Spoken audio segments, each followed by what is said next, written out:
Mithanagar Marathi school number 2 Goregaon waste.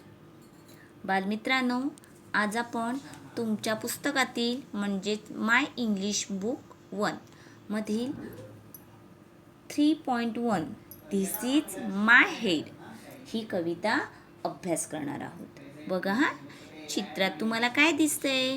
मुलगा एक आपल्या हातांची बोटं दाखवतो, हो की नाही? आणि एक मुलगी पायांच्या आपल्या बोटांकडे बोट दाखवते. बघा हा कविता.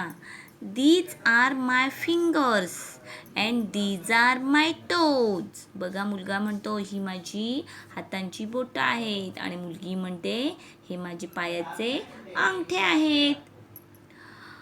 This is my head and this is my knows.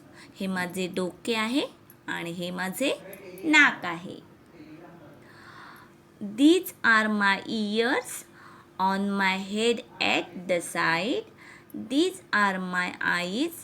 I can open them wide. बघा ती कान दाखवते. कान डोक्याच्या बाजूला असतात की नाही? आणि डोळे उघड बंद करू शकता तुम्ही, हो की नाही? मग म्हणते These are my ears on my head at the side. These are my eyes. I can open them wide. This is my mouth. म्हणजे हे माझं तोंड आहे.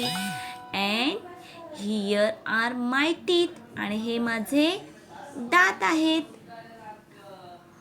This is my mouth and here are my teeth.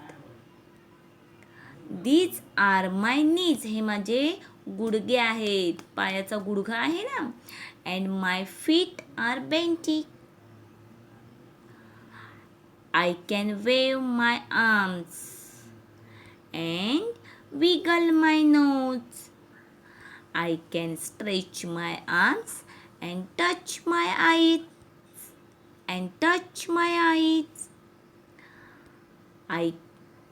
I can hold my hands together. आणि मी माझे हात काय करतो एकत्र जोडू शकते, हो की नाही? And then it's time to start all over again. Thank you.